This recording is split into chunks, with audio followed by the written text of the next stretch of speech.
हिंदू परंपराओं में ऐसी कौन सी वैज्ञानिक तर्क है जिससे हम लोग इससे इतने ज़्यादा जुड़े हुए हैं? जैसे हाथ जोड़कर नमस्ते करना।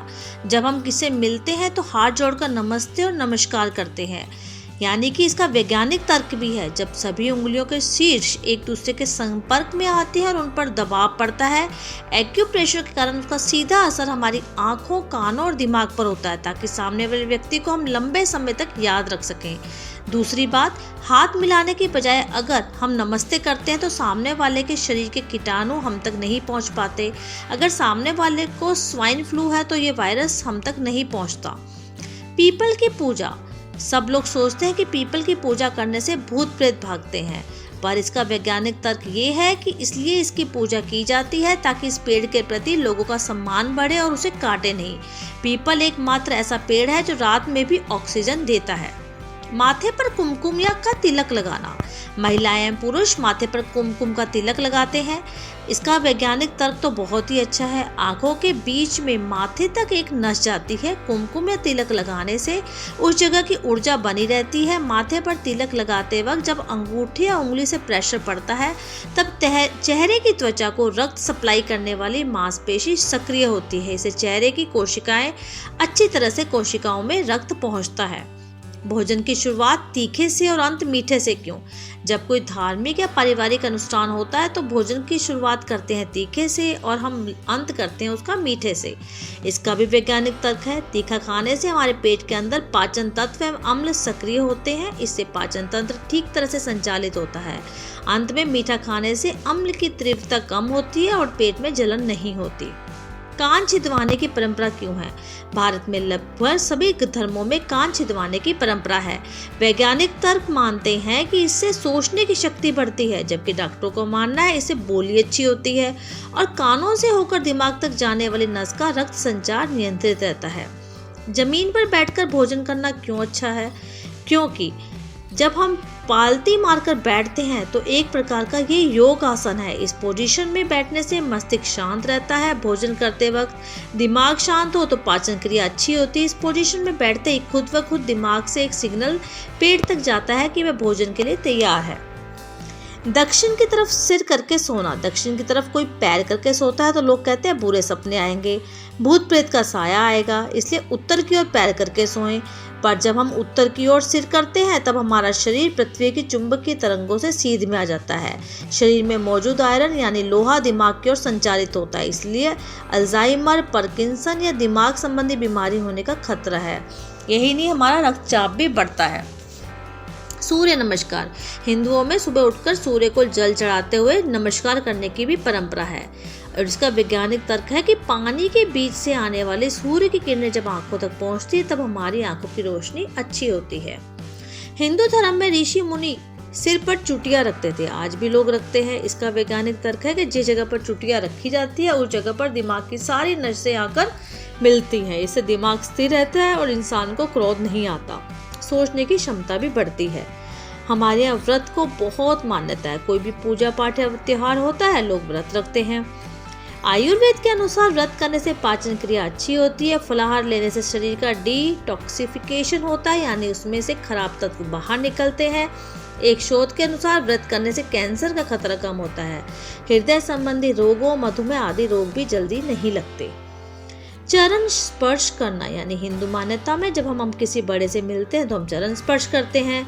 बच्चों को भी यही सिखाते हैं ताकि वो बड़ों का आदर करें। इसका वैज्ञानिक तर्क ये है कि मस्तिष्क से निकलने वाली ऊर्जा हाथों और सामने वाले पैरों से होते हुए ये चक्र पूरा होती है। इसमें कॉस्मिक एनर्जी का प्रभाव होता है। इसमें दो प्रकार से ऊर्जा का प्रभाव होता है, या तो बड़े के पैरों से होते हुए छोटे के हाथों तक या फिर छोटे के हाथों से बड़े के पैरों तक। शादीशुदा महिलाएं सिंदूर लगाती हैं। सिंदूर में हल्दी, चूना और मरकरी होता है। यह मिश्रण शरीर के रक्तचाप को नियंत्रित करता है और इसमें यौन उत्तेजनाएं भी बढ़ती हैं। इसलिए विधवा औरतों के लिए सिंदूर लगाना वर्जित हो जाता है तो स्ट्रेस कम होता है। तुलसी की पूजा करने से घर में समृद्धि आती है, सुख शांति होती है। तुलसी इम्यून सिस्टम को मजबूत करता है, लिहाजा अगर घर में पेड़ है तो इसकी पत्तियों का इस्तेमाल भी होगा और इससे बीमारियां भी दूर होंगी। हिंदू धर्म में मूर्ति का पूजन किया जाता है। यदि पूजा करते वक्त कुछ भी सामने नहीं रखेंगे तो आपका मन अलग अलग वस्तु पर भटकेगा। यदि सामने एक मूर्ति होती है तो हमारा मन स्थिर होता है और हमें एकाग्रता करने में आसानी होती है। भारतीय महिलाएं हाथों में चूड़ी पहनती हैं। हाथों में चूड़ियां पहनने से त्वचा और चूड़ी के बीच जब संघर्ष होता है या घर्षण होता है तो उसमें एक प्रकार की ऊर्जा उत्पन्न होती है। यह ऊर्जा शरीर के रक्त संचार को नियंत्रित करती है और चूड़ियों की वजह से वो ऊर्जा बाहर निकलने के बजाय शरीर के अंदर चली जाती है। मंदिर वो स्थान जहाँ पर सकारात्मकता ऊर्जा का प्रभाव होता है। मंदिर का गर्भगृह वो स्थान है जब पृथ्वी की चुंबकीय तरंगें सबसे ज्यादा होती है, वहां से ऊर्जा का प्रभाव सबसे ज्यादा होता है। ऐसे में अगर इस ऊर्जा को हम ग्रहण करते हैं तो हमारा शरीर स्वस्थ रहता है, इसलिए हम मंदिर भी जाते हैं। हवन और यज्ञ करना, किसी भी अनुष्ठान के दौरान यज्ञ अथवा हवन किया जाता है। इसका वैज्ञानिक तर्क है हवन सामग्री में जिन प्राकृतिक तत्वों का मिश्रण है वह कपूर, तिल, चीनी आदि का मिश्रण के जलने पर धुआं उठता है, तो इससे घर के अंदर कोने कोने तक कीटाणु समाप्त होते हैं, कीड़े मकोड़े दूर भागते हैं। महिलाएं क्यों पहनती हैं बिछिया? पैरों में जो महिलाएं बिछिया पहनती है उसका भी तर्क है। पैर की दूसरी उंगली में चांदी का बिछिया पहना है तो उसकी नस का कनेक्शन बच्चेदानी से होता है। बिछिया पहनने से बच्चेदानी तक पहुंचने वाला रक्त का प्रभाव सही रहता है, इससे बच्चेदानी स्वस्थ बनी रहती है। मासिक धर्म नियमित रहता है। चांदी पृथ्वी से ऊर्जा को ग्रहण करती है और उसका संचार महिला के शरीर में होता है। मंदिर में जो हम घंटा उसे क्यों बजाते हैं? मंदिर का घंटा बजाना बहुत शुभ है, इससे बुरी शक्तियां दूर होती हैं। पर इसका वैज्ञानिक तर्क है कि घंटे की ध्वनि हमारे मस्तिष्क में विपरीत तरंगों को दूर करती है, पूजा के लिए एकाग्रता बनती है। घंटे की आवाज़ 7 सेकंड तक हमारे दिमाग में इको करती है और इससे हमारे शरीर के 7 उपचारात्मक केंद्र खुल जाते हैं। हमारे दिमाग से नकारात्मक सोच भागती है। शादी ब्याह पर हम लोग मेहंदी लगाते हैं ताकि महिलाएं सुंदर दिखें, लेकिन इसका वैज्ञानिक तर्क है कि मेहंदी एक जड़ी बूटी है जिसके लगाने से शरीर का तनाव, सिर दर्द, बुखार आदि नहीं आता। शरीर ठंडा रहता है और खासकर वह नस ठंडी रहती है जिसका कनेक्शन सीधे दिमाग से, लिहाजा चाहे जितना भी काम हो टेंशन नहीं आता। भारतीय संस्कृति में रीति रिवाज और परंपराओं का वैज्ञानिक महत्व है।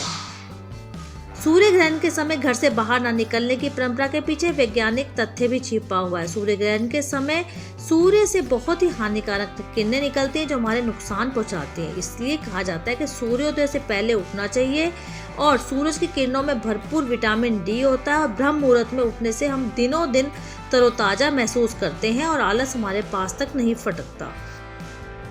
इसी तरह से सभी रीति रिवाज और त्योहार हमारे संबंधों को मजबूत करते हैं। रक्षाबंधन भाई बहन के प्रेम को बढ़ाता है, करवा चौथ दाम्पत्य जीवन में मधुरता लाता है और छठ में माँ अपने बच्चे की लंबी उम्र की व्रत रखती है। विदेशी लोग भी यहाँ आकर इस संस्कृति और रीति रिवाजों की परंपराओं को जब देखते हैं तो उस पर मान करते हैं और उन्हें एक अजीब सा सुकून भी मिलता है।